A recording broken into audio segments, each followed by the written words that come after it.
In our previous video, we have converted our code to use react.createElement. So react.createElement is a function presented to you by React, and using which you can create element that has the name of the element, all the attributes, and multiple children at the same time. And I know you must be thinking, like when we were thinking about static and dynamic HTML, the goal that we set was, what if we can write dynamic HTML in the same way we write static HTML? But if you compare your static HTML to something like this, it is not even close. I understand that. And I know you must be feeling cheated or something like that. Don't worry, this video is going to fix that problem for you.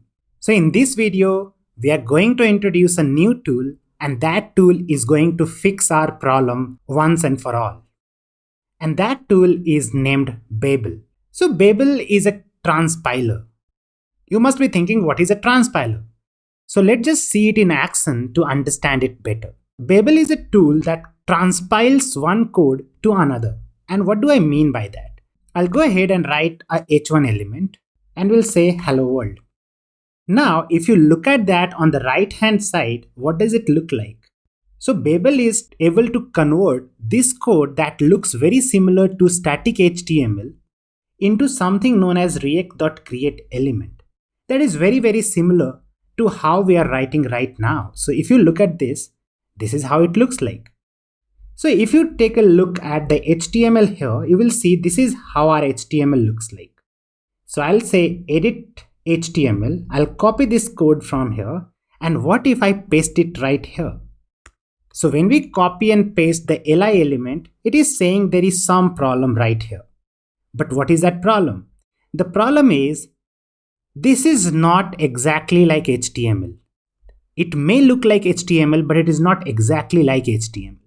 There are some differences here and there. The first difference is, every element here needs to be closed, whether it is input or any other element. So to close this, you can just do something like this. And can you see the difference? As soon as you closed it, it started working. And here, if you look at it, you will find the first thing is react.createElement, li, then we are passing null. If you compare it to our case, it looks very similar. It's just that we are passing an empty object and there they are passing null. So it's the same thing. So type is equal to checkbox, class is check, data ID is 0. This is how this element got converted into React. So Babel is a tool that can convert your HTML-like structure into react.createElement. Now you must be thinking, what is this HTML-like structure known as? So this is known as JSX. So the syntax that you write in React that is similar to HTML. That is what JSX is. So now in this video, what we are going to do, we are going to use our tool Babel that is going to convert our HTML kind of code into something like this. So we don't have to do that. So there are things in the world that machine can do it really well. This is one of those things. So machine can convert our HTML kind of code into react.createElement, and then we don't have to do it. So for that, we will need help of a package known as Babel standalone. So I'll take the link from here and paste it in our HTML. So let's go ahead and paste it right here, right below our. So I pasted it here. After adding the script for Babel standalone, we need to change one important thing here. We have to say that whatever script you are loading, that is script.js, you have to transpile it, or you have to inform Babel that you have to convert this code. If I have written something like this, convert it into something like this, so I don't have to do that. So that is why you have to say the script that I'm loading needs to be transpiled with Babel. So that's why you call text/Babel. And as soon as you save it, something will happen and it will not work. It will throw an error saying it is not able to load the file. You can see like script.js is not able to load. So the way to fix that problem is, you can run a server. On server it will work properly. But if you don't want to run a server, you will have to copy the content of script.js and put it right here. So browser doesn't have to load that file. So I'll put it here and our code will start working as it was working earlier. Even if we are not writing JSX, that's perfectly fine, because only if you write JSX, Babel will convert that into React.createElement. If you're writing React.createElement, it doesn't matter. So now, here we are writing React.createElement. But what should we be writing? We should be writing JSX to make our life a lot more easier. So looking at this, we are going to convert this code into JSX. So first thing we need is a li element. So let's go ahead and create li element. So we can write directly like this. So I'll just go ahead and copy the things from here and paste it right here. So that will be a lot more easier for us to do it. And here you can see we have li element. Then you have input, type is checkbox, class is check. Whenever you're writing JSX, instead of class, you should be writing class name. The reason for that is, so there's two different things.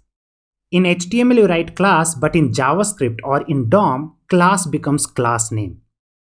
But React wants to be close to DOM, not HTML. That's why they chose to go for class name. And here we have added it.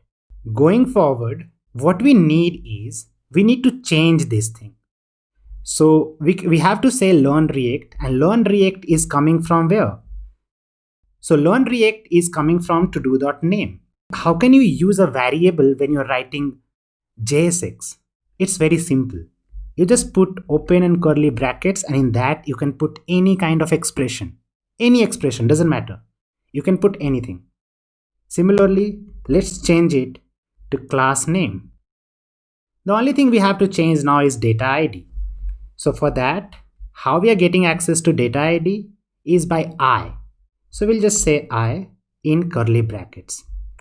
Again here we have to put I. So put curly brackets. Curly brackets is where you can put any expression. Say I and you are done. One thing that we are missing right now is checked. That will come from todo.isDone. So that we can also write it here. We'll say checked. And the value of checked should be coming from todo.isDone. So we'll write it and we are done now. Now what we can do is comment out this code. So here we were creating element using React.createElement. Now we are using the help of Babel to write code that is very, very similar to static HTML. And that is what our aim was. Let's see if it works or not. Refresh it, and here we can see that all this to-do list is working properly. Now, if you want to add a new to-do list, hello JSX, press enter, it is adding here. Then if you want to complete this, click on active, click on completed, clear the completed, come back to all, everything is working properly. So now if you look at your journey of how you started and how you are writing the code right now, you will see a huge difference. So let's just take a roll back to understand where we started and where we are right now. So when we started, we used to write dynamic HTML in this form. Document.createElement. Then we understood that this is not the right way of doing that. So we created our own function, and that function was called ELM. So ELM helped us in creating element and making it a bit more readable. Because you just pass type, attributes and children, and based on that, this function is going to return an element to you. Then we understood that React also gives you a very similar function known as React.createElement that does a very similar thing that we did it with ELM. After that, we learned something about Babel and what Babel does. So Babel takes your JSX code and converts it in a very similar form like React.createElement. Now using React.createElement, React will create the structure, and using React DOM, you're pushing that structure onto the DOM. In this way, we have completed full circle. We started learning about the difference between static and dynamic HTML. At this point of time, when we want to write dynamic HTML, we can use a very similar structure to static HTML to write dynamic HTML. So in this way, we started with the difference between static and dynamic HTML with the aim of writing dynamic HTML in a similar way that we write static HTML, because static HTML is perfect. It is readable, it is easy to maintain, very declarative. So we wanted to create a very similar structure for dynamic HTML. And with the help of these tools like Babel, React, and React DOM, we were able to achieve that. And we have created our first simple application to do using JSX that we can see right here.